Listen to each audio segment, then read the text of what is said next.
Marc Brice ne sera plus le coach des Lions Indomptables dans les jours à venir. Point d'interrogation. C'est hier que le COMEX, le comité exécutif de la FECAFOOT, a envoyé une note au ministre de Sport, lui faisant comprendre qu'au cas où Marc Brice continue à faire la tête au président de la FECAFOOT, au cas où Marc Brice ne demande pas les excuses à Samuel Eto'o, il sera off de l'équipe nationale. Les amis, je vous invite à regarder attentivement cette vidéo, parce que c'est une vidéo très riche. Dans cette vidéo que vous allez regarder, vous avez vu une vidéo circuler, la toile circuler Facebook, montrant Samuel Eto'o en train de se fâcher du stationnement de la voiture de l'ancien Lion Indomptable, Pierre Womelène, demandant qu'on appelle la grue, venir porter ça. Si vous voulez comprendre ce qui s'était vraiment passé, ce qui s'est passé réellement, regardez cette vidéo jusqu'à la fin. Ça, c'est la page de l'actualité. Donc, si tu ne veux rien rater au 237, mon frère, abonne-toi. Bonne dégustation, et on se prend à la fin. Vous savez, le chef de l'État a dit beaucoup de choses. Il a félicité un certain nombre de personnes, mais il a notamment félicité l'équipe dirigeante du football camerounais. De manière sibylline, il a félicité Marc Brice, l'entraîneur et tous ses adjoints. Il a demandé d'assainir le milieu et la collaboration. Sauf que 2 semaines seulement après, auquel, je ne sais pas si ça fait le 10 février, aujourd'hui nous sommes le 19, donc moins de 2 semaines après, nous sommes le 20 février. C'était hier donc, le COMEX, qui est le comité exécutif de la FECAFOOT, annonce au chef de l'État qu'ils vont bientôt licencier Marc Brice. Ce que lui il a dit là n'est pas valable. Marc Brice manque de respect au président de la FECAFOOT.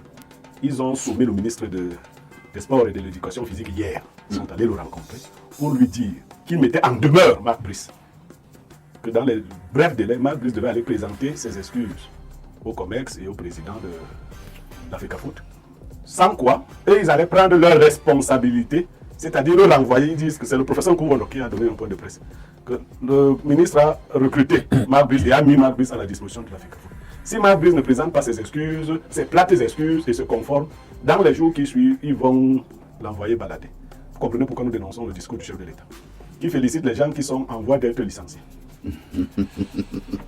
Merci, Pierre Blériot. Rien ne va t'arriver. Il n'y a pas de Prado. J'ai seulement. Je ressemble à quelqu'un qui a peur? Non, parce que tu vois, si c'était un autre parti, il fallait paniquer. Je commence par Alain Douk.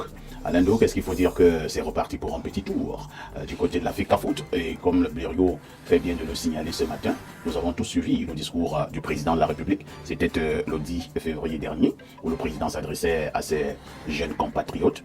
Effectivement, le président de la République a félicité les Lions Indomptables, mais également l'encadrement technique.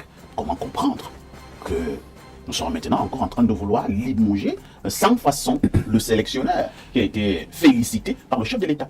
Vous savez, je vais être certainement très désagréable pour certains. On ne développe pas un pays avec le football. Il faut que ce soit clair. Et j'aimerais que ma position sur ce plateau soit claire. On ne développe pas un pays avec le football. Il y a énormément de dangers sur le moment pour qu'on veuille toujours faire de la distraction avec la problématique du football. Quelqu'un a-t-il estimé ici, d'après un modèle bien préparé, quelle est la contribution de ce football qui occupe tant nos esprits dans le PIB? Jusqu'ici, je n'ai pas vu d'études là-dessus. Je ne veux pas, moi, qu'on me distrait. Alors, est-ce que c'est d'ailleurs le président de la République qui a écrit ce discours? Nous savons qu'il a des collaborateurs qui écrivent, et certainement, il n'a fait que prendre connaissance de l'affaire et lire le papier. Il y a plusieurs aspects de ce discours avec lequel on pourrait ne pas être d'accord. Le président a déjà dit un discours. Oui. Est-ce que nous sommes encore en droit de vouloir savoir qui a écrit et tout ça? On sait que c'est le président de la République qui a parlé. Et ça se passe comme ça dans tous les pays du monde. C'est une façon simpliste de prendre les choses. Mais toujours est-il que je ne voudrais pas, moi, pour ma part, qu'on instrumentalise en réalité cette espèce de ping-pong entre la fédération et son coach, le président et ses relations conflictuelles avec le sélectionneur pour nous distraire des vrais enjeux. Donc, si les textes prévoient que le COMEX est en droit de limoger cet entraîneur, allez savoir pourquoi. Vous savez, il y a une hiérarchie, il y a des textes qui régissent quel doit être le rapport entre les différents intervenants dans l'écosystème en question. S'ils jugent qu'ils ont matière à pouvoir le limoger, ben qu'ils le limogent. Moi, Alain Douk, je n'ai rien à faire avec ces histoires où j'ai l'impression qu'on veut nous distraire tout le temps avec l'histoire du football tout le temps. Alors, il y a des vrais enjeux. Donc, si le président de la République a félicité cette équipe, Alain Douk, oui. Le président le disait déjà après la campagne foireuse des Lions Indomptables, lors de la dernière CAN, il disait que le gouvernement met beaucoup de moyens, je le paraphrase, dans cette affaire, et que nous étions en droit de demander des résultats. Alors, autant de milliards, vous pensez que ça ne devrait pas retenir notre attention? Il n'y a pas d'enjeu? Il y a un enjeu. Et justement, je vous ai posé la question, donc au regard donc, de l'enjeu, est-ce que vous aussi vous pouvez me donner quelle est la contribution dans notre croissance de ce football? Les personnes ne vont pas me répondre. Donc je dis donc, est-ce qu'il ne faudrait donc pas commencer à revisiter les enjeux par rapport donc, à ce sport? Et je veux croire que ce n'est pas la seule discipline sportive. Il y a des disciplines sportives. Et le même président de la République, il y a quelques années, disait qu'il n'y a pas de sport mineur. Donc je veux qu'on commence à s'intéresser aux autres disciplines sportives et qu'on arrête de me distraire avec cette histoire du football finalement. C'est compris. Voilà. Passons la parole à l'apôtre Bayon. Apôtre Bayon, on vous distrait également avec cette affaire de football? Non, je crois que le football camerounais nous interpelle aujourd'hui. C'est quelque chose qui est extrêmement important dans l'histoire du développement de la nation camerounaise, contrairement à ce que dit Alain tout à l'heure. Je pense que tout ce qui se passe en ce moment montre que, n'est-ce pas, il doit avoir un recadrage, il doit avoir un toilettage et pour arriver à un juste milieu qui permet ainsi... Révérend, le football nous a développé combien d'infrastructures? Quelle est sa contribution en termes de propension dans le pays? Je vais vous répondre. Je veux simplement dire que le football a été jusqu'à présent, jusqu'à preuve de contraire. Non, le rayonnement... Permettez l'apôtre de coller aussi un mot. L'apôtre vous a bien suivi tout à l'heure. Allons-y, cher apôtre. Je veux dire que le football a été le plus grand ambassadeur du Cameroun. C'est autre chose. Le football a vendu le Cameroun plus que toutes les autres structures touristiques et tout ça. On connaît le Cameroun par le football. Le football, n'est-ce pas, donne de l'emploi à beaucoup de nos jeunes aujourd'hui. On ne peut pas, n'est-ce pas, rabouer d'un revers de la main la question du football. C'est qu'il y a des problèmes fondamentaux, profonds, qu'il faut régler. À mon sens, je pense qu'il y a une trop grande implication politique dans les affaires de football. Et ce qui revient à ce que Alain est en train de dire. On a l'impression que le football est le seul sport au Cameroun. Tout simplement parce que il est instrumentalisé à d'autres fins. Je pense qu'on devrait, à mon humble avis, laisser la fédération faire le sport. Chaque ministère fait son travail, chaque service fait son travail. Il faut qu'on les laisse faire leur travail. La trop grande implication du politique à l'intérieur des affaires de foot, je pense que c'est une chose qu'il faut régler aujourd'hui et laisser chacun à sa place faire son travail. Merci, apôtre. Maître Badam, même dans la spiritualité, est-ce qu'on peut blaguer avec le football? Chez nous, vous savez qu'on dit toujours qu'un match de football se prépare avant. Il paraît que le match se joue d'abord la nuit. Bien évidemment. Vous confirmez cela? Oui, bien évidemment. Non, le résultat que nous avons là, le lendemain, vous voyez ça la nuit. Ce sont les résultats qui ont déjà été établis. Il y a parfois des voyants qui nous ont trompés. Oui, il y a Ils donnent un score là le lendemain, c'est à partir d'un vrai bien qu'on fabrique le faux bien. Ah bon? Et parlant de football au Cameroun ou de la FECAFOOT ministère, ou encore du discours du président de la République. Moi, je vois ça plutôt dans un autre angle. Oui. Non seulement il y a un grand challenge entre la FECAFOOT et le ministère, je ne sais pas si c'est une comparaison. Et aussi, vu la sortie du président de la République et ce qui se passe actuellement, je pense que ces instructions ne sont pas toujours respectées à la lettre. Comme il demande de faire, on ne les fait pas toujours comme il dit. Parce qu'il est inadmissible qu'il félicite quelqu'un et qu'une semaine et demie ou 2 semaines après, on veut limoger la personne. Ça veut dire que les instructions du président de la République ne sont pas appliquées sur le terrain. Et tant que ce n'est pas appliqué, il y a certaines personnes qui savent ce qui vient de là, d'autres le savent aussi, mais n'appliquent pas. Ce qui fait et crée le challenge entre ces deux protagonistes que nous connaissons tous. Telle personne veut appliquer la réglementation, telle personne veut faire autre chose. Comme l'apôtre a dit, le football n'est pas le seul sport au Cameroun. Autant donner, valoriser aussi la FECA basket ou la FECA volley, comme on valorise la FECA foot. Ça veut dire que vous ne comprenez pas grand-chose. Bayon, l'apôtre, vous a dit que cette affaire-là donne même de l'emploi à beaucoup de gens. Cette affaire a fait en sorte qu'on connaisse le Cameroun à travers le monde entier. Le football génère des milliards en dollars. Alors pour ceux qui disent que le football n'a jamais rien donné au Cameroun, peut-être c'est nous qui prenons l'argent du football et faisons autre chose. Quand le Cameroun gagne par exemple une Coupe d'Afrique, Dieu seul sait que nous en avons gagné 5. Vous savez ce qu'on a eu en termes d'argent? Je parle là comme quartier. L'argent frais. C'est-à-dire que quand nous gagnons une Coupe d'Afrique, l'argent frais. Quand le Cameroun arrive en quart de finale, en Coupe du Monde, ou bien en 8e de finale en Coupe du Monde, est-ce qu'on vous a dit ce que nous gagnons en termes d'argent? En milliards.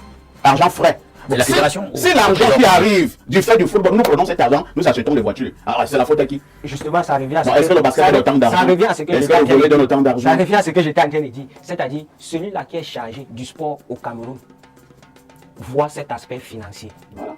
Il ne met pas l'accent sur l'élévation de d'autres sports comme le football nous élève sur le plan international. Si nous mettons l'accent sur d'autres sports, qu'est-ce qui vous fait croire que sur le plan international, nous ne serons pas aussi élevés? C'est parce que ceux qui sont arrivés ont trouvé que ça a été déjà établi et que ça génère déjà de l'argent, qu'ils mettent l'œil là-dessus, tout en négligeant d'autres sports. Très bien. Merci, Maître Badam. Alors, Pierre Blériot, Niamec, c'est vrai, peut-être que moi j'ai été déconnecté de l'actualité. Je l'avoue, j'ai dit peut-être. Marc Brice a encore manqué de respect à la FECAFOOT à quel niveau? Alors, si tu peux rafraîchir ma je ne mémoire, veux pas- parce que je me dis que la dernière sortie de Marc Brice, ça date déjà. Il y Hein? a une technique Ouais. qu'a utilisée Alain Douk. On vous pose une question, vous vous posez votre propre question, vous y répondez. Donc, il s'est foutu totalement de la dénonciation. Parce qu'à aucun moment, Alain Douk n'a abordé ma dénonciation. J'ai dit que je dénonce le discours du chef de l'État. Je n'ai pas dit que j'étais en faveur. Un chef de l'État parle, il donne le cap. Il dit, moi, je félicite elle. Il a félicité Tony Obama, non? Tout à fait. Les gens sont en train de démontrer ou tentent de démontrer qu'on l'a trompé. Ouais, fait son bandit. Alors, on aurait pu dire que dites au président aussi qu'on l'a trompé sur Marc Brice. Parce que le président a dit que Marc Brice a ramené les victoires au Cameroun. Voilà ce qu'il a dit, Alain Douk. Donc, en relation avec le discours, vous avez tout à fait le droit de dire qu'on a trompé le président sur la personne de Marc Brice. Maintenant, si ce n'est pas le cas, Parfait vient poser une question. Marc Brice a eu une sortie que la FECAFOOT a jugée d'inopportune, d'irrévérencieuse, quelques semaines avant le discours du chef de l'État. Le père de la nation est venu, il s'est prononcé, il a dit quelque chose. En temps, Marc Brice n'a plus fait de sortie. Le COMEX met maintenant une pression particulière au ministre. Et j'aime vous dire que j'ai apprécié l'attitude, parce que là, ça n'a pas été un challenge. Le ministre a dit qu'il les a écoutés, qu'il a compris. Ils disent qu'ils mettent en demeure Marc Brice. Ce que je veux demander. Voilà, vous êtes le chef de famille. Vous arrivez chez vous, vous félicitez l'un de vos enfants. Vous dites que le comportement de Maître Badang me plaît, ce qu'il a fait ces derniers temps. Et 2 jours après, l'une de vos épouses, parce que moi je suis polygame, vous dit que cet enfant, je vais bientôt le chasser de la maison. Qu'est-ce que cela permet de comprendre? En moyenne, que cette épouse vous défie. Elle est en train de vous défier. Elle veut dire qu'elle revient sur vos dires et elle vous donne une nouvelle orientation. Donc c'est le propriétaire du discours qui va se prononcer. Est-ce que le football nous enrichit? Elle n'était pas la problématique. Est-ce que non. Donc voilà la problématique. Ce que je veux aussi dire, c'est qu'il faut arrêter de déifier les individus. Vous êtes au courant de ce que le joueur Womelen a eu récemment au stade? Oui, Vous connaissez tous Womelen, n'est-ce pas? bien entendu. Le joueur international Womelen arrive au stade avec son véhicule. Il trouve qu'il y a des badauds qu'on a placés à l'entrée du stade qui n'ont jamais pu jongler avec le ballon, qui disent que la voiture de Womelen n'entre pas au stade. Ça se passe comme ça. Womelen veut savoir, parce qu'on veut le ridiculiser. On veut qu'il marche à pied alors qu'il est dans son véhicule. C'est une... On le lui dit, il dit, mais je comprends pas, je dois entrer. Quelque temps après, l'ambassadeur itinérant, Roger Mila, arrive. Il demande à Womelen ce qui se passe. Womelen lui dit, on m'empêche d'entrer. Il lui demande s'il a un problème avec celui qui... Womelen dit, je n'en sais rien. Womelen met son véhicule de côté pour permettre à Roger Mila de passer, se disant que le grand Roger Mila va passer un mot au badaud qui était là pour qu'il laisse passer Womelen. Roger Mila va comme un mauvais ami. C'est peut-être lui qui a encore dit que ne le faites pas passer. Roger Mila lui passe. Mais moi, il y a de la place. Vous rappelez-vous les films de l'apartheid en Afrique du Sud ou en Chine lorsque les Japonais méprisaient les Chinois? On avait écrit dans un cirque japonais, tout le monde entre ici sauf les chiens. Vous savez qui est-ce que les Japonais appelaient les chiens? Les Chinois. C'est-à-dire qu'un jour donc, un groupe de Chinois arrive, on leur dit non, vous ne pouvez pas entrer. Quelques minutes après, monsieur arrive avec un chien, un Japonais, il entre et son chien entre. Le Chinois de demander au Japonais, on a dit sauf les chiens. Le Japonais devait révéler qu'en fait, les chiens, ce n'est pas les autres là. C'est vous les chiens. Ce n'est pas les chiens qu'on traîne là. Et ils peuvent entrer, mais pas vous. Donc, Womelen a été chassé comme un chien. Et par la suite, une comédie a été organisée. C'est-à-dire qu'un président qui fait des sorties avec des caméras, on le filme donc en train de demander qu'on appelle la grue qui vienne porter la voiture de Womelen pour aller, je ne sais pas, la jeter.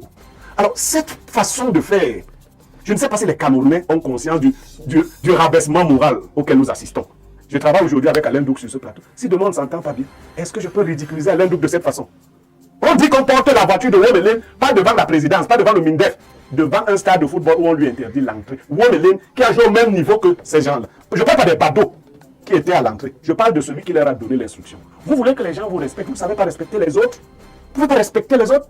Marc Brice doit vous respecter, oui. Mais vous ne pouvez pas respecter, ne serait-ce que vos anciens coéquipiers. Voilà la problématique.